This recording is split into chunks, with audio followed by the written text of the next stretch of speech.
looks like we're going to be treated to potentially a Moon Meander Marana. Oh, yeah.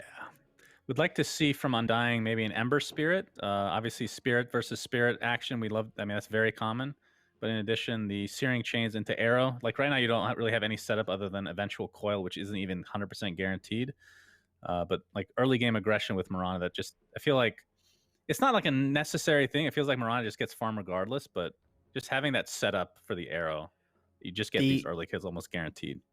The only problem with that is it makes the draft a little bit weird because then you're throwing a puck guaranteed offlane, and presumably TOOBASED is going to pick their 5 right now, probably, unless they're worried that like the carry is going to get deny picked or something. And so you're going to have the carry counter pick to like a puck in lane, a guaranteed puck in lane, which sounds like a really easy opening to win. All right, well, they show the Monkeys pick up here. And I mentioned this the last time that I saw TOOBASED able to pick up the Timbersaw. You know, Monkeys himself was saying that he felt Timbersaw was a very strong hero in this patch with some of the changes, particularly the Shard and being able to fill that void of Timbersaw not being able to hit buildings too well. Now he has an answer to that. But I've always felt like Timbersaw is like kind of a feast or famine type hero where it's like he looks great when he's snowballing and he had a great laning phase. And then he's that mid lane presence domination who's creating space. But if he's not that, then I don't know. I feel like he's a walking siege turret creep or something like that. So yeah, he could be useless. I don't know. I mean, right now, like in this game, if you just look at the 3 here, he's not particularly good, right? And now Slardar comes out, which, I mean, Slardar is just a good. I love Slardar. It enables every like right-click carry in the game, and it's a good initiator. Eventually, once you get Blink Dagger, just overall good hero. I would put money that within like 2 weeks we are all calling Slardar OP, and he's a first phase hero. I think this new Slardar is really, really good. The fact that he does double damage to creeps. I don't know if you guys have played it yet on the patch, but it like with treads, you just farm camp so quickly, and you couldn't really do that before. It felt horrible to farm, but now it actually feels pretty good to farm on Slardar, and he pushes lanes a lot faster too, because you just one-shot range creeps or melee creeps with Bash. Makes last hitting easier too in lane. His Shard is pretty underrated as well. They changed it so that the corrosive haze that gets applied on your crush, slithering crush, whatever the hell they call it now, gets applied beforehand. So you actually get the extra damage from both your bash and your crush overall. Yeah, and that also counters dispellers too, right? Because you crush, it puts amp on everything, and it's like Abaddon has to choose who are you dispelling, and then he just amps whoever is dispelled again. Right. So it really does counter these like Slarks or whatever heroes can dispel. Once again, like when you add these Ag Shards that remove potential counters from heroes, it always makes their cap so much higher. It's like the reason Bane became busted when they added the Ag Shard as well was the fact that he couldn't get countered by heroes that interrupt grip. Yeah, feels like Abaddon helps, but yeah, it's like it just seems like his hands are going to be full with a paramedic that has just got too many wounded and to deal with. Like, oh, I'll remove that stun and remove that amp damage and try to assist you from fatal bonds where possible, but they're also all melee, so they all have to be kind of like in the battle. I don't know. It's like, I'm not feeling super confident about the TOOBASED setup right here. I feel like there's certainly a giant piece missing that can somehow make it a bit more uniform. Right now, I don't know, it's something. I don't want to sound too biased because obviously we all think Undying is the stronger team here, but literally ignoring the teams completely, this is just once again the same situation where you have 4 melee heroes versus a Warlock draft and a bunch of AoE. This is not going to go well. You are like they're going to get annihilated as this draft is. Like they need. I don't know what the last pick is. I don't actually think there is one that can seal the deal for this, but I feel like they're completely outdrafted here, and they're very quickly going to start. They are clearly disrespecting this Warlock puck opening. They're disrespecting this Warlock hero, and they're going to respect it after this game. You lose to this once, and then never again. I feel like Undying, if they want, they could actually go for like a drow, and they just have crazy push. They have really good team fight. You have a lot of distance. You have the initiator in both Warlock and Slardar. If you want to go melee, this is a pretty good Slark game as well. I've actually turned the corner on Slark quite a bit, but when I think he's actually going to get banned now, but against like an Abaddon, I just get free stats over and over and over. It feels like there's actually a place now for Slark with his Shard just being able to help out and just the overall buffs that he's got in this patch. I kind of feel like if you're Undying, you just go for something that's like significantly better late game, because you know that there's going to be no way that TOOBASED is going to push any tower or contest you at all with regards to team fights. Like, the game is going to go late. So, yeah, I really feel like just some superior late game hero. But you also have to deal with the Timber and lane, so I don't think you can pick Drow. There's not that many carries left. They're all banned. I mean, Medusa would Faceless work for Void? them as well, if you want to go for something along the. I mean, it's Void, against 4 melee. Void seems right? kind of garbage. Medusa would be actually really good. I don't see how you would beat a Medusa.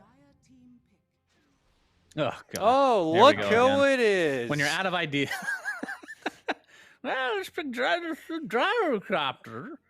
I don't know. He's man. like ranged, but he's like not. So he's also got to be like in the battle as well, kind of, to really get like the fact that you everything have going. to get an ag to just start farming. It feels like that's what feels bad about this hero.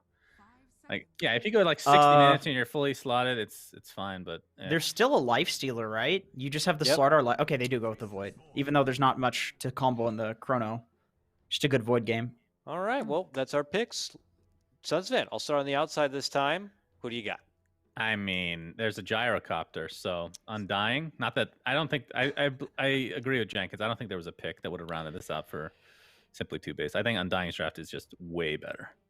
Warlock versus 4 melee. Every time it doesn't go well. It's not going to go well again. All right, let's get into a break. When we return, though, we've got none other than Lyrical and PPD joining us on the mic. Welcome back, Dota fans. We're already into this game indeed. Simply 2-base facing off against Undying.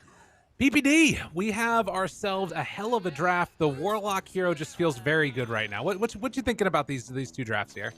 Well, I've casted 3. This is my 3rd series so far in the NA DPC, and there's always been one game where it's Warlock against like 4 melee heroes, and each one ended in just like, you know, the melee team losing every single team fight and them losing in about 20 or 30 minutes. So that's kind of how I'm feeling about these drafts. The panel is right there with me, I think, along the ways. But you know, who knows? Maybe there could be a surprise, right? Maybe like a 1 in 10 chance, maybe.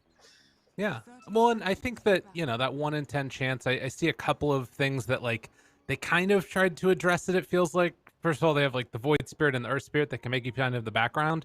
And then there's ABBA to maybe deal with the Fatal Bonds. But I keep on putting all these like asterisks and maybes and like, yeah, it could maybe happen. We'll see. We were blessed with a 80-minute EE Sama game earlier. So who knows what miracles are in store for us tonight. That's the dream. We'll see if it happens. As it looks like there's going to be a trade of bounty runes here. I'm not sure if Undying saw that ward placed down or not, but they were kind of playing around it a little bit, so they might have caught a glimpse.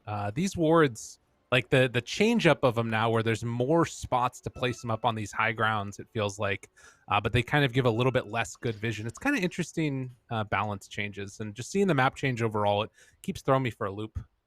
Yeah, map changes always take a while to get used to, and I think that's part of the reason why people were sort of disappointed in the previous patches. There wasn't really the previous big patch, there wasn't a lot of map changes, but we got the map changes we wanted. It changes the game a whole bunch, so yeah, it's been fun to learn. Totally. Oh, this is kind of interesting up top as well. We have Monkeys Forever that is stuck up there. The Saberlight's the one that's taking a lot of damage down bottom. But the Fatal Bonds level 1, trying to get the pressure on the Monkeys Forever early and see if they can do something to them. But already Flea going to pull that second wave and just trying to make the lane a little bit easier for Monkeys. Yeah, Timbersaw is just one of the best offlanders this patch, I think. And if you can, you can almost justify him laning with another melee hero, especially if he does this wave pulling. It's not terrible for him. Void can sort of deal with it, and Warlock, I think, is actually a pretty good answer to the Timber, because kind of just the Timber start forcing the carries off the lane, which is why he's such a popular hero right now. Yeah, and he doesn't really have to worry about that one as much on Tomato, I would imagine, like you're talking about. Well, he's got the Time Walk, and then he's got the Shadow Word heal, so he may have enough sustain to stay on lane. Okay. At least something to watch for sure. Mid lane, we've seen Puck versus Void Spirit a million times, but down bottom, it's Boris and Empyrean trying to put the pressure back onto the Saberlight Moonmeander squad. Lane is going really well for Radiant, I think, at the moment. A little low on regen, but CS and denies look great, and I think it's really important that they win this lane. This is a last pick gyrocopter, so he's got to have a good lane and a lot of game impact, I think, for them to have a chance. Yeah. I feel like the panel was very anti-gyro, but there is still a reason the teams picked this. You know, mainly, I guess, just that magical damage and stuff. It feels like, I guess, in this one, one of the things that's kind of awkward is like having the ABBA there. Like, to me, on the one hand, gyrocopter kind of feels like you want to be aggro, but then ABBA's just about like making sure you don't die. Kind of a weird one. I think you usually want some sort of like ranged hero if you're playing that at Abaddon 5, and gyro is one of the few options along with like troll, and sometimes people do Drow Ranger, but not very popular. Gyro is super meta. I think he's actually pretty good hero at the moment. Well, up top, Dubu gonna get ran down, and Monkey's able to draw the first blood. Here we go. You saw Dubu there decide to heal Tomato, even though he's almost at full HP as Bryle's going underneath the tower. And he would rather do that than you know, heal himself back up and maybe live through that engagement. Yeah, he's going to reset. Even though he gave first blood, he's still going to be able to bring his carry another item. And he's got, you know, full new resources. This is, you know, I think when your 5 position dies a couple times, it's not necessarily that bad for your team. Obviously, first blood, not ideal. But he's tanking the damage, not the void, which is well, exactly what he wants. Oh, no. And you can see Bryle right now bottling up with the envenomed weapon going on. He had to TP all the way back home. So that meant that he basically got no regen out of the bottle that he had bottled up there. So Bryle had to TP back home afterwards. Oof. The envenom weapon, what is that? It's the little right clicks from the small camp that reduce your healing by like 35% or whatever. There's one up on the Vul Assassins. It's devastating. My God, I actually did not know that was in the game. It's the small camp pull that destroys tangos and makes life sad. Look, Dubu, he's not gonna get any healing here if he tries to heal himself. Look at this thing, envenomed weapon. It's impossible to deal with. Dubu might just die because of it. What in the world? Oh my God. In the meantime, Tomato gets taken down up top. Dude, they're getting timber sawed. Monkeys forever. What a legend, man. God. He's actually owning. Oh, Dubu forced out again. Yeah, monkeys. Like, I guess what is it that they have to work? Like, this timber saw is starting to come online. I mean, how big of a problem is this?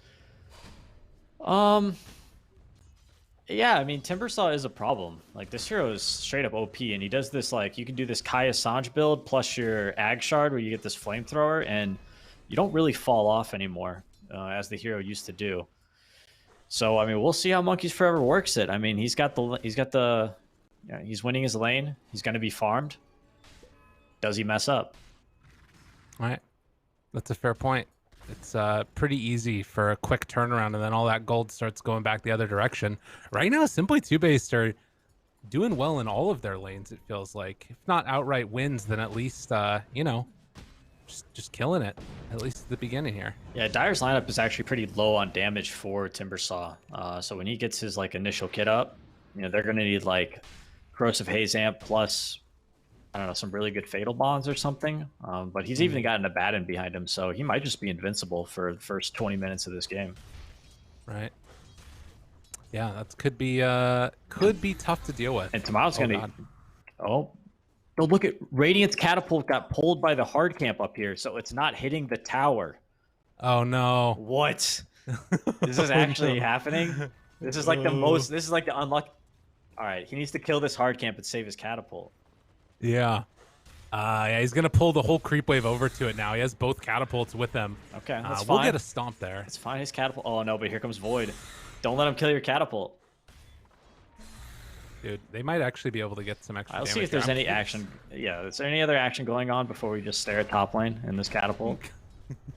Doesn't look like it. Timbersaw actually is one of the few heroes that can just tank the tower forever, so you can actually take the tower with the 5-minute catapult. I think the only other heroes that are good at that are like Furion with the summons or Enchantress or Chen. So not taking advantage of that 5-minute catapult is actually really bad for the Timber and his lane. All right.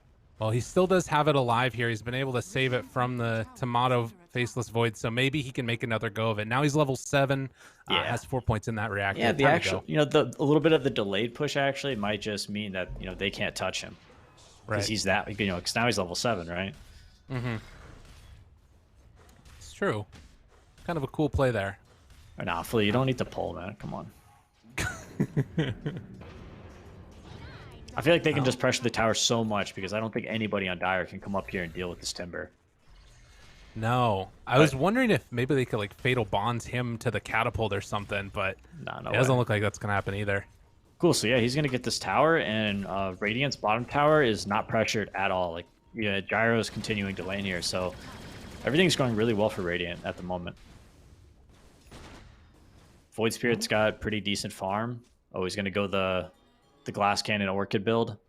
Try and deal with this puck. Work. We'll see if it happens. Invis rune there, but they get the coil. Tomato's nearby with the chrono as well, but the roll-in comes. He's going to get the spells silence off. onto both. And kicks away Tomato afterwards. Still might be in some trouble. Flea gets ran down, but he keeps his buddy alive. Okay, okay. I wonder what build Gyrocopter is going to go after Treads. Sometimes you see Maelstrom, sometimes you see Ags. He doesn't have a Wisp. Could go Ags. Baden's going to die here. No level 6 yet, so that's a pretty easy pick off. Yeah, that's going to be something that I'm curious to see because it oftentimes feels like that Ags is just like so important to every aspect of the Gyrocopter's game. But then also you're just like chilling for a while, not doing that much. It's kind of a weird one. I'm watching this top lane. I'm just waiting to see Tomato just get popped by this Timber Saw. He's waiting for it. Goes in, forces out the jump, and then the pullback with the Chakram. Now the stone coming in almost on the mark there for the catch. This is so bad for do Tomato. anything. I feel like he should just leave this lane and go, I don't know, go bottom, go farm somewhere. They're bringing in multiple heroes now. Monkeys forever. Has that corrosive haze on him. But they're just going to back out. Level 6 on Mirana, not able to make the kill happen with the rotation, and everybody gets out. Oh man, Dire's looking a little sloppy today. Yeah, a little bit rough. And, now we're in this situation where they've taken the top tier 1 tower. There hasn't really been any counterplay by Undying. I guess that, like, you've still got, like, Void sort of farming. He's actually just going straight Midas on Tomato. He's like, we got to win this late. Okay, okay, interesting build. I suppose it could work. You don't sound too fond of it. I mean, I'm not gonna lie. there's so many different farming items you can go on Void. I mean, you can go Maelstrom, you can go Mask of Madness, you can go Midas, you can go Battle Fury. So I mean, I'm not sure. I'm not sure how good Midas is, to be completely honest with you. So we'll have to wait and see if it works. Yeah, true enough. I guess the other thing too is that if Boris is going to be going for that Aghanims build, he's probably not going to be putting in as much damage early, and that gives you some options there as a Faceless Void. We'll see though if he decides to stick with it or not. But Bound Bottom making the kill happen. Yeah. Saberlight just going straight BKB. He wants to be big. Nasty piece mid.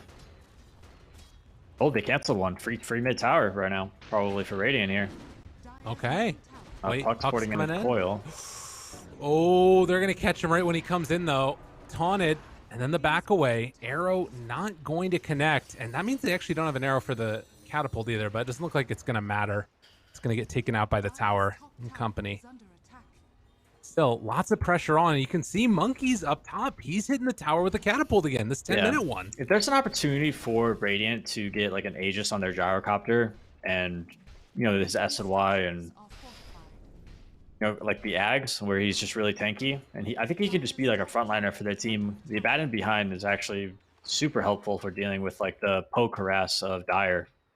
Right. If they don't commit with like Chrono, Abaddon's like always going to be able to save, and if they just have the Aegis, Gyrocopter can obviously tank that Chronosphere. Right. And I mean, it's not even an easy mark to necessarily catch the gyro in a position where Abba can't save him. It's not like a guaranteed thing by any stretch. But we do have a smoke up, or rather just a Moonlight Shadow in. know, There though. is already a sentry ward, yeah, and they're backing away. They're super ready for this. And Spot Moon right underneath this ward, going to back out as Moonlight Shadow wears off, and Moon giving a little tip to Boris. Okay. DD rune spawning bottom for Puck could be big this fight. Monkeys moves in. Has that Lotus Orb done now? This is feels bad, man. As the Warlock here, it's like I've played some Warlock games. When your first ultimate just stays off cooldown for so long, it's horrible for you. You just get no net worth going for you. He's gonna be struggling this game, I think. Right. Well, and Monkeys Forever immediately takes off that Corrosive Haze. We'll get punched a couple of times, but another round of it. Not sure how I feel about the Lotus Orb rush. Really? It's well, let's. I feel like he needs more mana for himself. I'm not sure it's like enough regen because he's so strong and well, he needs to keep like his mana boots and get into that Kaya Sanj. I think is where he should go. Right. Well, and I think the thing that's interesting is also you're not seeing any mana boots on any of these other heroes, right? Earth Spirit already has Tranquils done. I think Timbersaw could carry this game if he itemized more selfishly. Okay. Yeah. It's interesting. Something to watch for there if it ends up coming back to bite him later. I know that this is like sort of the more traditional Timber that we saw previously, but that more traditional Timber fell off for a reason. Yeah, I feel like he was just already unkillable. I don't think he needs this Lotus remove. I mean, it's nice for the silence, but you know, he's going to be coiled, right, if they're actually trying to kill him, probably. True. Well, up top, I Annihilate, hoping for somebody to come and push this out, and he can maybe get a pick off, but it is not going to happen. Tomato on the other side of the jungle, just AFK farming with his Midas, going in for that Manta afterwards. Yeah, this is a proper NA Dota game here. We've got the Battle Fury carries, you know, just farming it up with their farming item. Right. Yeah, Midas for the Void and then Ags for the Gyrocopter. Neither one of them really. I mean, Void doesn't want to fight till he has another item. Gyro definitely wants to wait for Ags and possibly his BKB if that's what he chooses to go. Not sure he will because he has a Batten and this Lotus Orb. Could just go SNY. Oh, DD Puck. They drop everything, actually. And a Photic Shield, walk away, trying to live. Lotus afterwards. Roland comes from Flea. They drop the Chrono even. That will be enough to kill Monkeys Forever, but can they find anything else afterwards? A really good Magnetize hits onto all 5. I Annihilate, trying to beat into him, gets bashed. Staying alive a little bit longer as Empyrean chases forward, trying to heal up I Annihilate, gets the Dissimilate off, jumps back in. Yule Scepter, but Undying, a little bit too big, a little bit too bad. They kill 4 and don't lose 1. Damn, dude. Yeah, he almost lived because of the Lotus Orb, but really just, I don't know. They just didn't have enough team fight on Radiant at all. Yeah, and now they're on top of Boris. If Boris goes down here, oh no. Dude, they're winning a fight with like a Blades of Alacrity Tomato right now. Like, this is not good look for Simply TOOBASED. It's Void. It's Void. It's like, that's what he does. That's one of his strengths as a carry, is that even though he himself maybe doesn't have an item, he does have a good team fight. Well, he's going to die now. They finally managed to run him down. Flea, that 4 points actually in Rolling Boulder, was able to go in for round 2 to break that TP.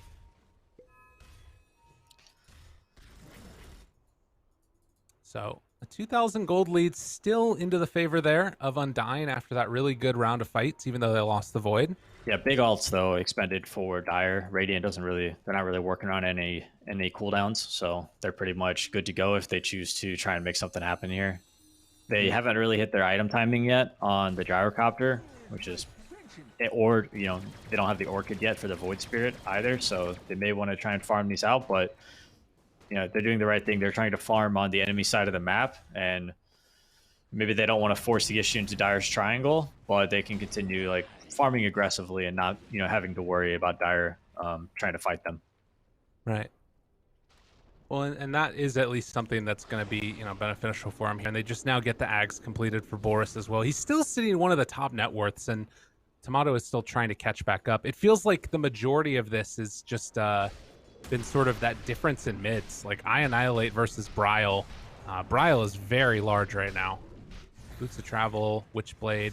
Yeah, I also Had a good game. think his game is much easier, right? Because they have the Yeah. superior team fight. So if he catches really, 1 or 2 heroes in coil, the Warlock Golem is following up, and that's tough for any team to deal with. No. Warlock Puck, right? That was their 2-3. It's it's a good combo for a reason. True enough. Well, they're playing around this vision here. Observer Ward is still down from Dubu, and he's protecting it. So Radiant know that they have that vision, but it's still hard for them to fight into this area. As Monkeys Forever gets hit again with that Corrosive Haze, jumping, put the bash into the arrow! He's got an bad able to get out of there, but in trouble. And look at the no. Golem hits onto 4 in the Fatal Bonds. Tries to take it all off. Tomato now runs in afterwards with that time dilation, looking for the chase down on the Monkeys Forever. Boris. They've already lost too. Yeah, he's just like, guys, I'm out of here. He couldn't be further away. He's like, this looks, yep, okay. There's the Warlock Golem. I'm out. Goodbye. He knows. That would be devastating. And he's still farming, so there's something there, but this is looking rough. We've seen this Warlock. I saw it was like Warlock plus Puck or Warlock plus Mars in some of these previous series, and that's pretty much how every team fight kind of goes. Yeah. Oh, Flea's looking to go. He went a little bit short, rolls back in afterwards, tries to get it out with the Magnetized. Silence, though. Annihilate moves in. Orchid. It's a pretty good fight with Boris there. They blow up Tomato. Okay. Stun now. Moon trying to get out of there. He's dead as well. Monkeys appreciating the greatness there of Mr. Flea. Might as well finish this Roshan off. Yeah, why not? Bryle's still with the DD. A little bit of time left on it. Start our BKB up in 8 seconds. Okay, there's a moment here. Monkeys is going to move in and try and tank it for the team, I think. He does have the completed medallion. Saberlight moves in, takes it down. Bryle gets the Aegis. Very pretty stuff there from Undying. He's going to come back in just a moment. Might end up falling for it, but Coil connects onto all of them. Dubu on the other side got some Fatal Bonds off. A Warlock Is there anything left in the tank? Nothing. And Dubu, he's going to get cleaned up here in the end. Okay, so, yeah, that was an exchange. Aegis down. I guess we're back to neutral, huh? Pretty much. And back to a little sweat push here, waiting for that Warlock ultimate again. I mean, one bad Warlock ultimate could, bring big opportunities, but it feels like it's just so easy to land this game. Yeah. All those melee heroes. I mean, there are some things that can go on with, like maybe I Annihilate dissimulates it or whatever, but it still can just be really rough. I guess maybe Vision needs to be the avenue that Simply 2-Base go and like try and find that Warlock at the start. I don't know. What do you think? I mean, they have the Void Spirit, but the thing is he's sort of waiting to see the puck, right? In the fights. So they don't really have that person to kind of jump. If Earth Spirit can, if they can play underneath a ward and Earth Spirit can see the back line, then he can be that person to kind of, silence the Warlock when the initiation does happen. Right. And then everybody like all ends on him or something. Could be the play. God, this ward placed by Dubu has been so clutch. They're just forcing him out of there. It's really nice. Never can feel comfy in this area of the map. They're obviously not willing to initiate on him, so they have to concede the map. Dubu doing a good job in like recognizing the limits that his team has.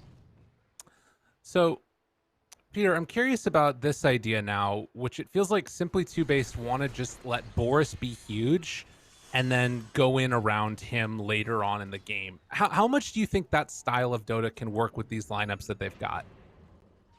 It's tough to kind of play 4-Protect 1 when the enemy team has Void, because he's so just anti-carry. And just because like there's nothing to really... They do have some save, but if Void gets to a point where he can cast Chronosphere on Gyrocopter, and all their networks on Gyrocopter, it's kind of hard for them to do much.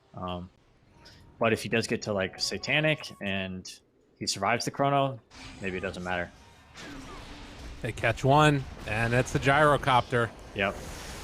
Oh, that was so close to Flea breaking the smoke, but it was not him. Yeah, it was really good angle from Dire on the smoke, but maybe he could have been in a little bit better position. Breaking the smoke for your carry during these like AFK farming times is really the most important thing for a support. Uh-oh. Yeah, continued Monkeys. action here. Gonna get caught. Pyrian's nearby with the Lotus Orb also on Monkeys. He's gonna try and back out of there, and a little bit of extra time with the Golem on him. Arrow's not gonna connect, and are they actually gonna go in to try and defend this? This is a little crazy, but I guess a lot of damage still remains on that tower. They roll in, miss on the puck. Bryle gets away. Turnaround, Flea taking a lot of damage. Another round, Chrono hits onto all of them. They have Warlock Golem already used, so no extra damage out from that one, but the control is there. Tomato jumps away afterwards, and in spite of the good Chrono, there's actually not that much damage to throw into it. It looks like Undying might want to back out of there, and Pyrian will fall as they eventually take him down, and the Fatal Bond stacking up. That's another round of it here, and look at the damage coming out. With enough Fatal Bonds, maybe it's going to be there. As Moon Meander, he's going to die to the tower, but the rest of them fall on simply two-based. Oof. Holy moly. Rough exchange. Radiant's top tower is under attack. If it wasn't the, if it's not the coil plus Warlock Rock, it's the Chronosphere, and that was 4 heroes. Plus a decent amount of damage. They did kind of survive through it because of the nature of how tanky they are, but didn't really have any gas left in the tank after they managed to survive the Chrono. Right. Yeah, and I guess just, like, even though they didn't have the Golem available, like, the Golem was still alive and punching people with the Fatum Bonds and stuff, and, it's a little bit too much here. 7,000 gold lead for Undying, and I guess that it's again sort of just the stalling out that we've seen from iAnnihilate this game. He hasn't been able to find those kills that can accelerate him into the next tier, I guess. Well, it's a tough Void Spirit game. I mean, against Puck, you need to play a particular way. That matchup was very prevalent last patch, something we saw a lot. But yeah, you kind of need to wait for the Puck. Unfortunately, there's just so many other things that can kind of clip him and trip him up in these team fights, and his team is asking so much of him already as like sort of the initiator. Timbersaw and Abaddon, really lacking catch, and Earth Spirit, he's also got a pretty tall order. True. Yeah, the game is not easy, that is for sure, and particularly on these heroes that have to be the playmakers. And I guess some of that too is just, be good drafting by Undying, recognizing some of those weaknesses and exploiting them to the max degree. A huge lack of team fight on Radiance heroes. Earth Spirit can sometimes be a good team fight, but I don't think they had enough. He's more of like he wants to team fight early before the enemy team has their items. At this point, I feel like the rest of his lineup just didn't really synergize with him. Well, can maybe set up for something here. They're going to roll on Saberlight, try and kick him, throw out that Magnetize, good chunk of damage, but the BKB turnaround is devastating, and Saberlight's just going to walk away. Oh, that hurts. That one hurts to see. Yeah, they're just alternating these cooldowns, coil, rock, and then next fight we'll use the Chronosphere. And that way they can just kind of keep going, and every time they see Radiant, they got something to kill him with, and they're going to pour top. Radiant is really committed here. Yeah, they went in kind of deep. Bryle moves in. No Doesn't coil. have coil, but does have Yules. Tomato, though, he's got Chrono. Y'all better watch out. Tomato's coming. They get the lift up there. He's going to Chrono him, most likely able to walk away with Bryle and still get those punches in. Abba ulti popped, but not going to be able to keep Boris alive. Undying continue to run down one by one these simply two-based heroes, and Monkeys might get out, but I don't know. It's been a rough one. It has been a rough one for him. Oof. Yeah, well, we did see a little bit of life in the beginning, but as predicted by you, me, and the panel, Dire team fight is just too much. Yeah. Really hard to deal with. I guess that, they have some things here. The flamethrowers online. They get some damage onto that tier 3 top, but it's like, yeah, just every team fight has been won by Undying the whole last couple of minutes. And they still just have 8 kills as they keep the pressure on. Ooh, Sanjin Kaya for Bryle. Yeah, impressive laning phase from Radiant, right? They got ahead, especially in this top lane. I think they did really well. Timbersaw, obviously very high skill hero. But Are you joking there? I can't tell. nah, we'll let the audience decide, I guess. All right, fair enough. Radiant's But then, bottom yeah, tower as soon as the 5-man started, nothing. Way of it sometimes. So Saber light. they're probably going Yeah, to wait good. for second Roach, I would guess, before high ground siege. But, I mean, as soon as their ults are up, I think Dire is just down to fight. Right. Well, and as you said, you can sort of alternate them. Don't need to go all the way in with them. Oh, no. Oh, that's an arrow right to the face. And the beatdown. Timba's in some trouble. Monkeys tries to get out, but Bash, they even dropped the coil on his corpse. They didn't give him the tip afterwards. Oh, Undying. No relention. Which is definitely a word, Peter. Don't worry. Chase? No mercy. Not at all. I'm just going to go back into Roche again, maybe? Arrow? Off the mark. Radiant's top Not only winning, but tipping your opponents. Come on now. has fallen. Just doesn't seem right, you know? I mean, it's pretty aggressive. Tower is under attack. Well, arrow goes in now. Roche going to fall. Got level 20 on Puck for that Waning Rift cooldown, so they are not going to be able to cast that many spells. That silence is just so annoying. Probably going to give the shard to Void, yeah? Okay. Wait, no. Slardar? Who got Nope, Void. There you go. He's trying to figure it out. the double take walk? Yeah, it's pretty good, I think. What do you like about it? It's like an extra leap. Okay. And, yeah, this patch is kind of all in carry. Fair enough. Radiant's mid Well, tower is Aegis is there. Tomato's going to beat away at that tier 2. And if there is a hope in this game, I feel like it's going to need to be off the back of Boris just laying out a ton of damage. But he's Yasha, Ags, and Ograx trying to get towards that BKB. It's just not where he needs to be at the moment. Wonder if he's debating giving it to somebody else, or why is he not just popping the Ag shard on himself? That's a good question. All right, we get a fight. Roll in, kick, break the coil. Very, very unfortunate there. I'm not sure if that was Flea or what happened. They're trying to save him. Yeah. They're trying anything. Puck is OP, man. This hero's also busted. It's crazy. Jump in. Boris in trouble. He's dead. Has buyback, but they're going to need a heck of a lot here. Saberlight lives through that as Tomato actually going to burn through the Aegis. They have a second round of this, but the jump in immediately Yules by another jump. Bryle is trying to get out of there. Flea able to initiate. They find Dubu. Dubu's in trouble. Chrono afterwards comes out, connects onto both, and with the chase down here, they might be able to take down Boris Apodic Shield. It's not going to be enough. They take them all down one by one by one. Abba buys back. And we'll see if they go in for more. Arrow immediately Apodic shielded yet again, but the stun comes out, jumping in and out again. And with Monkeys Forever back up, Moon actually able to blink away, and then they take down Empyrean again, continuing to beat into Monkeys Forever. Arrow is going to connect, jump on top of him another round. Everybody's gone. GG is called. Undying, still looking good. Yeah, they have Puck. Their hero's really OP, and I don't think this Void Spirit is a good enough answer to it. And yeah, their lineup was sort of 4 protect 1, and they were playing against Void. So Gyrocopter gets chronoed and lights out. Yeah, man, that was a tough one. I guess that the thing to me that's sort of weird about it too, I guess, was that it didn't even feel like they got to the point where Gyro became that 4 protect 1. It was like the ultis alone were enough to just sort of take them offline at the beginning.